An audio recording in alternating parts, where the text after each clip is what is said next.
Array, object, এগুলো সবই হচ্ছে বিভিন্ন টাইপের স্ট্রাকচার যার ভেতরে মাল্টিপল ভ্যালু থাকে, তাই না? মাল্টিপল ডেটা থাকে। বিভিন্ন কাজে আমাদের স্ট্রাকচার তো দরকার পড়েই, কারণ হচ্ছে অনেকগুলো ডেটা একটা জায়গায় বাইন্ড করে রাখতে পারলে স্পেসিফিক কোনো একটা কিছুকে আমরা বোঝাতে পারি। কিন্তু ঠিক একইভাবে অনেক জায়গায় আমাদের কী দরকার পড়ে, অনেক জায়গায় আমাদের দরকার পড়ে এই স্ট্রাকচারটাকে ভেঙে ফেলা। এই ভেঙে ফেলাটাকে বলবো আমরা ডিস্ট্রাকচার করা। সাপোজ আমাদের কাছে একটা অবজেক্ট আছে, person is equal to name, এই same Naim, email hasan.m.naim@gmail.com, that's all. এরকম একটা অবজেক্ট আছে। সো আমাদের যদি এখান থেকে নেম আর ইমেইল ব্যবহার করতে হয় বা কোনো একটা ভ্যারিয়েবলের ভিতরে স্টোর করতে হয়, তাহলে আমরা কি করতাম, let name is equal to person.name or let email is equal to person.email। এইভাবে করে কাজটা করতাম। যদি আরও 5টা প্রপার্টিস থাকতো, সেই 5টা প্রপার্টিস আমাদেরকে নিতে হতো, তাই না? তো সেই 5টা প্রপার্টিস ভ্যারিয়েবলের ভিতরে রাখতে চাইলে আমাদেরকে এইভাবে রাখতে হতো। That was the process.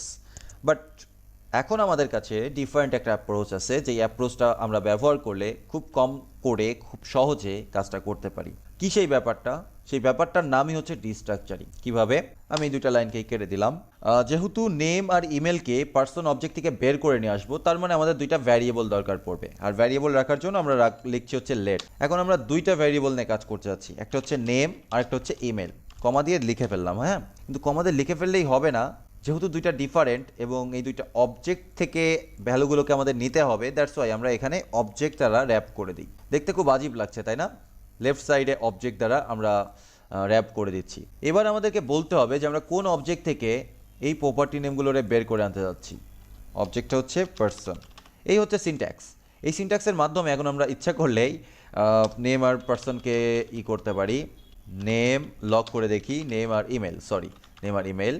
আমরা যদি আমাদের ব্রাউজারে যাই, দেখবো যে হাসান এইচএম নাইম আর hasan.m.naim@gmail.com। তো কি হলো, এখানে একটা অবজেক্ট থেকে আমরা ডিস্ট্রাকচার করলাম। অবশ্যই এখানে নেমটা সেম হতে হবে। যদি নেমটা সেম না হয়, সেক্ষেত্রে আমাদের ইরোর আসবে বা আনডিফাইন্ড আসবে। ওকে, তাহলে প্রথমে অ্যাজ ইউজুয়াল আমরা কি করে থাকি, পার্সনরে লেফটে লিখে রাখি অবজেক্ট ডিক্লারেশনের সময়, আর তারপরে হচ্ছে রাইট সাইডে কার্লি ব্র্যাকেটের ভেতরে নেম আর ইমেল দিয়ে থাকি। কিন্তু অবজেক্ট ডিস্ট্রাকচারের ক্ষেত্রে পুরোটাই উল্টো। আমরা লেফট সাইডে অবজেক্ট নোটেশন বা হচ্ছে অবজেক্ট লিটারাল যেটা, কার্লি ব্র্যাকেট দিব এবং কোন প্রপার্টিটাকে আমরা বের করে নিয়ে আসতে যাচ্ছি সেই প্রপার্টি নেমগুলো দিব, তারপরে অবজেক্টের নেমটা দিয়ে দিব। এটা মাল্টি লেভেলেও সম্ভব, কারণ আমাদের একটা অবজেক্টের ভেতরে মাল্টি লেভেল নেস্টেড থাকতে পারে। সাপোজ আমি এখানে দিলাম অ্যাড্রেস। এই অ্যাড্রেসের ক্ষেত্রে আমি বলতে পারি সিটি ঢাকা, আর হচ্ছে কান্ট্রি বাংলাদেশ।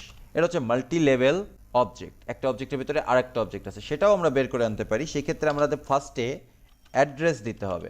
তো যদি আমরা পুরো অ্যাড্রেস অবজেক্টটা চাই, তাহলে আমাদেরকে অ্যাড্রেস দিলেই চলবে। ওকে, আমি এখানে কমা দিয়ে দিই, তাহলে অ্যাড্রেস আমি এখানে প্রিন্ট আউট করি। অ্যাড্রেস দেখেন, এই অ্যাড্রেসটা প্রিন্ট আউট হবে ইজিলি। সো এটা সিম্পল বিষয় যে এখানে অ্যাড্রেস অবজেক্টটা চলে এসছে।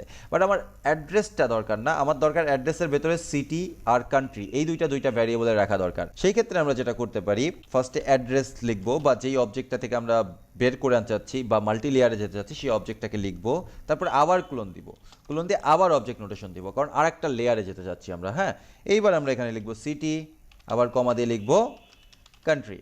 ওকে, তাহলে আমাদের অ্যাড্রেসটা প্রিন্ট আউট করার দরকার নেই, আমরা এখানে সিটি আর কান্ট্রি প্রিন্ট আউট করি। এভাবে আমরা মাল্টি লেয়ারে 100 পর্যন্ত যাইতে পারি বা 1000 পর্যন্ত যাইতে পারি, কোনো প্রবলেম নেই। দেখেন এবার কিন্তু খুব ক্লিয়ারলি সব কিছু বের করে নিয়ে আসতে পারছে। তাহলে নর্মালি কি করতে হবে, অবজেক্ট নোটেশন দিয়ে ভ্যারিয়েবল বা প্রপার্টি নেমগুলো দিতে হবে। আর যদি ওই প্রপার্টির ভেতরকার কোনো কিছু বের করে আনতে হয়, তাহলে প্রপার্টি নেম দিয়ে ক্লোন দিয়ে তারপরে আবার অবজেক্ট নোটেশন দিয়ে যেভাবে ডিস্ট্রাকচার করতে হয় সেভাবে করতে হবে। That is all.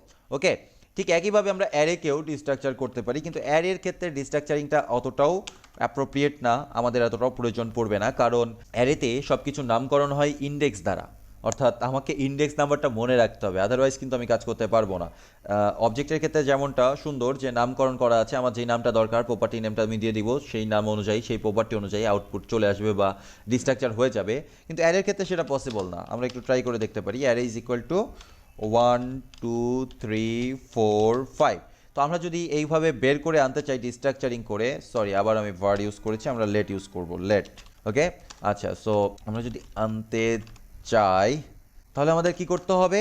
Suppose late আবার অবজেক্ট অ্যারে নোটেশন দিতে হবে। আগেরটাই অবজেক্ট নোটেশন দিয়েছিলাম কেন? কারণ হচ্ছে এটা অবজেক্ট থেকে বের করে আনতে চাচ্ছিলাম। অ্যারে থেকে বের করতে চাইলে আমাদের অ্যারে নোটেশন দিতে হবে, এবং এখানে আমরা অ্যারেটার নাম বলে দিব অ্যারে, এবং এখানে আমাদেরকে নাম দিতে হবে।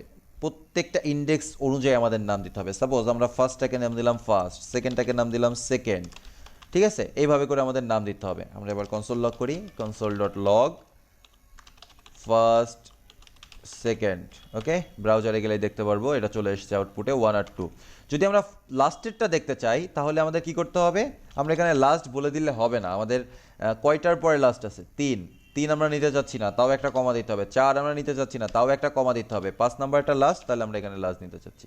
আর এখানে অলরেডি একটা কমা দেওয়া আছে বলে আমাদের 2টা কমা দেওয়ার দরকার নেই, একটা কমা দিলেই হবে। হ্যাঁ, কমা কমা কমা, ও সরি, আমি এখানে কমা কেন দিচ্ছি, সরি অ্যাবাউট দ্যাট গাইজ। আমাদের কমা দিতে হবে যে ফার্স্টের পরে। সেকেন্ড, ও সেকেন্ড আমরা নিব, তাহলে সেকেন্ড নিলে পরে থার্ড, ফোর্থ, লাস্ট।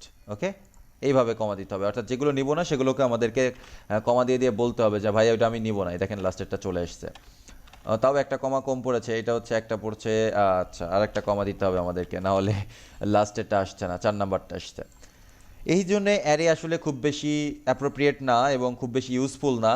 তো আমাদের বেশিরভাগ কাজে লাগবে হচ্ছে এই অবজেক্ট ডিস্ট্রাকচারিংটা, খুব বেশি কাজে লাগবে। মানে আপনি আপনার ইন্টার লাইফে যতদিন কোড করবেন জাভাস্ক্রিপ্টে, যে কোনো সফটওয়্যার তৈরি করবেন, ওয়েব অ্যাপ্লিকেশন তৈরি করবেন, মোবাইল অ্যাপ্লিকেশন তৈরি করবেন, আপনি দেখতে পারবেন যে সেখানে আমাদের অবজেক্টের ডিস্ট্রাকচারিংটা খুব বেশি দরকার পড়ছে। ওকে, আশা করছি আপনারা বুঝতে পেরেছেন।